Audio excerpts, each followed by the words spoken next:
Bonjour, nous sommes le groupe 5 de la 3e C. Aujourd'hui, nous allons vous parler de la laïcité. Tout d'abord, commençons par le commencement.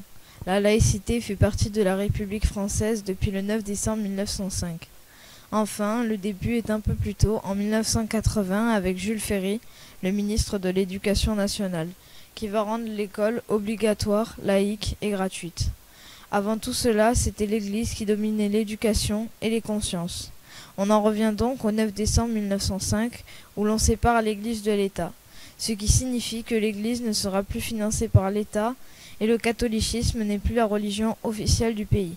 Même si au XVIIe siècle, les philosophes des Lumières considéraient déjà que la religion figeait l'homme et l'empêchait de s'épanouir et de se libérer. La Révolution a été porteuse de cette idée. D'ailleurs, depuis la Révolution, le pouvoir est méfiant envers l'Église. Mais du coup, concrètement, c'est quoi la laïcité ? La laïcité, c'est 3 principes et valeurs précises. Premièrement, la liberté de conscience, qui permet à quelqu'un de croire ou de ne pas croire. Ensuite, la séparation des institutions publiques et des organisations religieuses.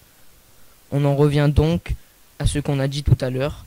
L'État ne reconnaît ni salaire, ni ne salarie l'Église. Et pour finir, l'égalité de tous devant la loi, quelles que soient leurs croyances et leurs idées. Si on récapitule un peu la laïcité, garantie aux croyants et aux non-croyants, le même droit à la liberté d'expression et de leurs idées. Elle assure aussi bien le droit d'avoir ou de ne pas avoir de religion, d'en changer ou de ne plus en avoir. Elle garantit le libre exercice et la liberté de religion, et que personne ne peut être contraint d'en pratiquer une. Y a-t-il des symboles qui représentent la laïcité ? Oui, il y a plusieurs symboles, mais un seul plutôt universel, l'arbre de la laïcité. Il n'est pas forcément représenté de la même manière avec les mêmes éléments partout. Pour cet exemple, nous allons prendre l'arbre de la laïcité du collège Jean Lacaze, pour vous donner des exemples d'éléments que l'on peut retrouver sur un arbre de la laïcité. On va commencer par le bas de l'arbre, les racines.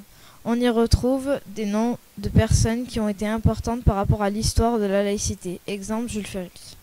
Ensuite, au milieu, le tronc. On y retrouve la devise française, liberté, égalité, fraternité, et les couleurs du tronc sont bleu, blanc, rouge pour le drapeau français. Et pour finir, les branches, on y retrouve des mains d'élèves avec le nom de ces élèves. Le but est de laisser une trace et de montrer qu'ils sont concernés par la laïcité, donc l'arbre. Chaque partie correspond à un moment de l'histoire, les racines le passé, le tronc le présent et les branches le futur. Voilà à quoi un arbre de la laïcité peut ressembler.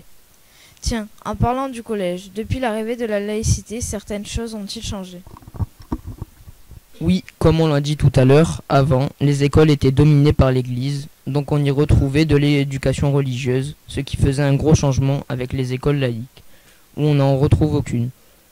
Mais il n'y a pas que ça dans toutes les écoles, collèges, lycées. Il est interdit de porter des signes religieux ou des tenues religieuses. Il est aussi interdit de parler de sa religion en incitant les gens à rejoindre leur religion. Mais là, on parle plutôt de ce que les élèves n'ont pas le droit. Mais il y en a aussi pour les enseignants. Normalement, vous ne saurez jamais si votre enseignant est croyant ou non. Il doit rester neutre à ce sujet. Où peut-on trouver les informations générales de la laïcité ? On retrouve toutes les informations dans la charte de la laïcité. La charte de la laïcité est un document créé le 9 septembre 2013 par Vincent Pellon. La charte de la laïcité a pour but de rappeler les valeurs à respecter dans certains lieux publics laïques, écoles, lycées et collèges. Elle est composée de 15 articles reprenant les bases de la laïcité.